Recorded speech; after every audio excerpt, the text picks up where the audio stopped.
Hi guys, so I'm going to walk you through what I do to make beef stock.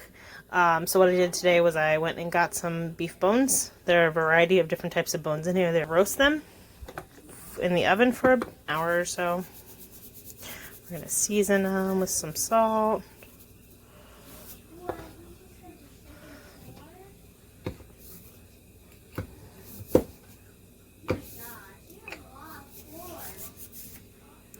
Next we're going to add some pepper in here.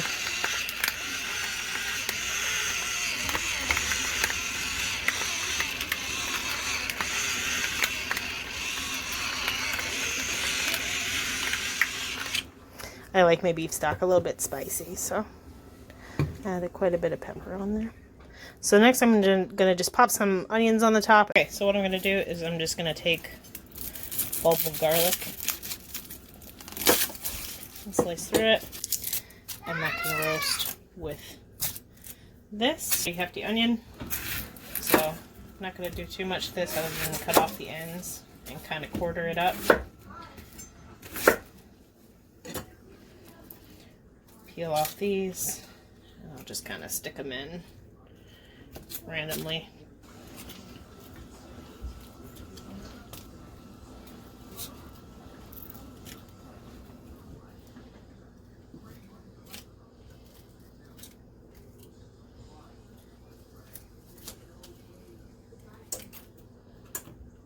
All right.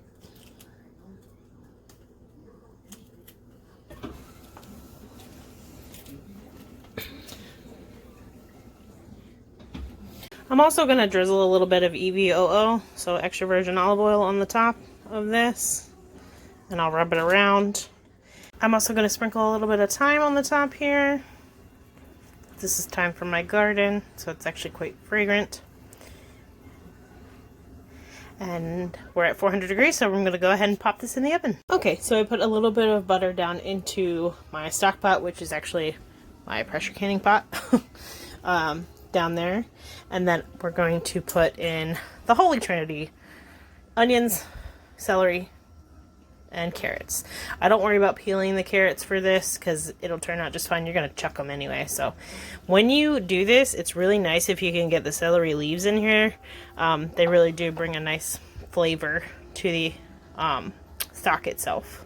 So what I'm going to do is I'm going to take all these and I'm put them in the stock pot and let them start cooking in some of that butter. And we're going to add a little bit of salt, pepper, and thyme. So I have some garlic here that I'm just going to crush the cloves and put them in the pot. So here's the clove. I just pulverized it. I took a knife to it and just smashed it. And that's going to go in the pot just like that. Okay, so this is everything in our stock pot. And I'm just going to give it a little stir.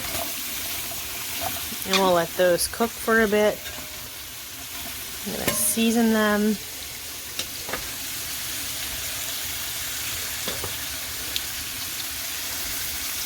So, pretty liberal here with the salt.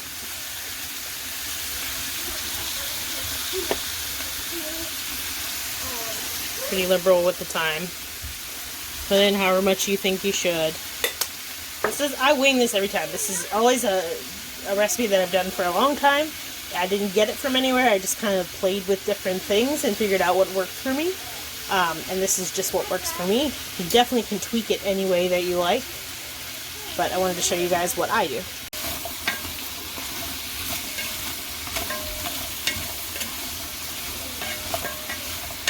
So while those are cooking, I'm going to show you our roasted bones in here.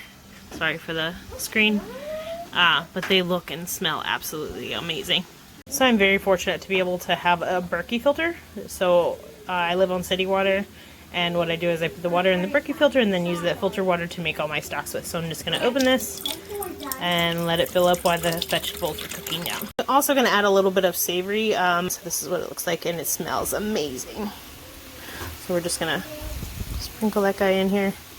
Again, very liberal with our herbs here, because this is going to be a lot of water put in the stock pot. I'm also going to add a hit of cayenne pepper. It does bring a little bit of depth of flavor and a little bit of kick in this particular recipe. So You don't have to add cayenne, but I like mine just a smidge spicy. If I had any fresh chilies, I would probably use those instead, but because I don't have any fresh chilies right now, that's just not going to happen. I am also going to toss in a bay leaf. So, if you guys could smell this bag here, it just smells amazing. I get a lot of my herbs that I don't grow from Frontier Co-op. So you could also add frozen veggies instead of fresh veggies if you wanted to. I actually save all my vegetable scraps and end up making vegetable broth with them. So if you wanted to use frozen instead of fresh, that's fine too. They really both produce good flavors. You could also use things like leek tops and garlic scapes and things like that for flavor. I'm also going to add some of my own parsley that I dehydrated that's from my garden. So you kind of see there, it's actually much more fragrant than dried parsley that you get at the store. So to start, I'm going to add about 8 cups of water since everything is getting brown down there and delicious. Alright. So that'll just sear everything, all the flavor off the bottom and kind of start to flavor this water here. I'm going to add about 8 more cups and then we'll add in the roasted bones. Here are the beautiful roasted bones. You can still hear them sizzling. They smell amazing. And they definitely, when you roast the bones, it brings a lot more flavor and depth to your stock. So now we're just going to take a pair of tongs and we are going to transfer these bones in here, just like so. And each of these bones has a little bit of meat on them still. Just pop them right in there. And then I'll show you in a minute what it looks like when I'm done. So some people choose to get rid of all this stuff. This is all fat and flavor. So with me, I take this and I dump it into the pot. Once I've dumped it, I'll add a little bit of water to the cast iron pan and give it a very light little scrape. Get some of those yummy bits off. And then that's going to go straight into the stock pot. So this is what it looks like after the bones have been added. And what I'm going to do is bring the volume of the stock pot up. I'm going to keep it on a medium heat for about an hour until everything is brought up to temp. And then we'll turn it down just a smidge for the next 7-ish hours or so. Okay, so this is my filled stock pot. And what I'm going to do is I'm going to leave it on medium heat for about an hour with the lid on. So I, technically speaking, could use this pressure canner to speed up the process. Because I've not done that before, I'm not going to do that this time. I'm going to do it the way I've been doing it for years and just cook it on a low heat for a very long period of time. Okay, so it's been about an hour, so I'm going to take the lid off, show you this beautifulness that's going on right here. So now I'm going to turn the heat down, and now it'll have some time to reduce down and get that dark golden brown color over the next few hours.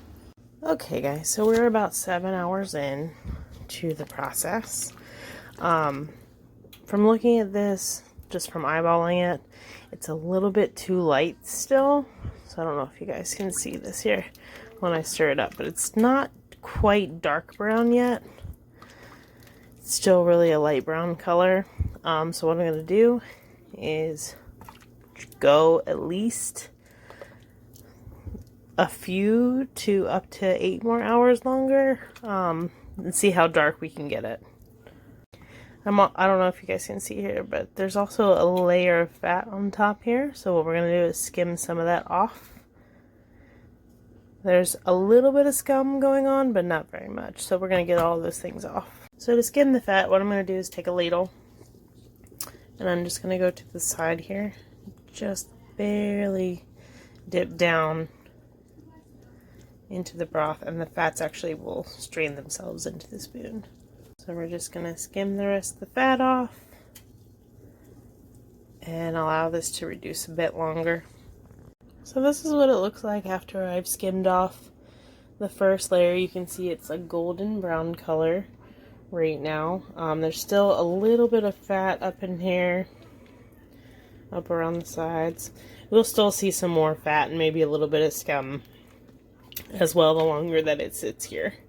So I've done stocks anywhere from 8 hours to 24 hours before. With this being such a large pot, and I've never done it quite at this large of a scale before, I think we're definitely going to have to go a little bit longer because we want that deep dark brown color. So like here's some of the fats that have popped off that we need to get out of here as well. I know that seems kind of gross, but that is flavor. Also, something really cool here. This is what it looks like when you skim, and it's a really neat separation. This is the broth down here. These would be the herbs and some floating fat, and then this is the liquid fat up here.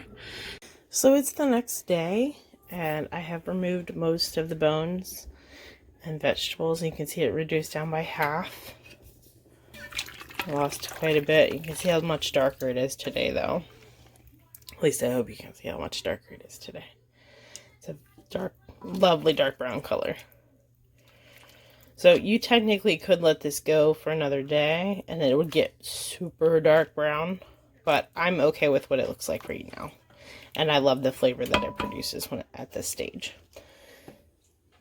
So we're going to let that, put it on high for a while, let it boil for a bit, get up to temperature, reduce down just a hair more, and then we're going to put it in our mason jars.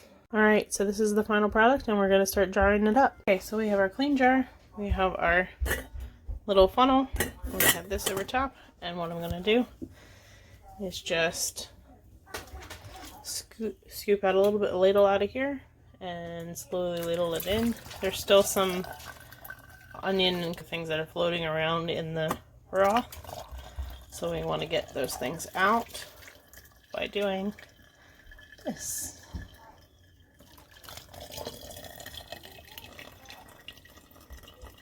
Hey Mom, did you forget? But that's done. I'm gonna make sure these are filled up to about this height. I'm going to move this to another jar. I'm going to take this and wipe around the edges to make sure it's dry before I put the lid on. Going to place my lid on, and then I will secure my jar lid.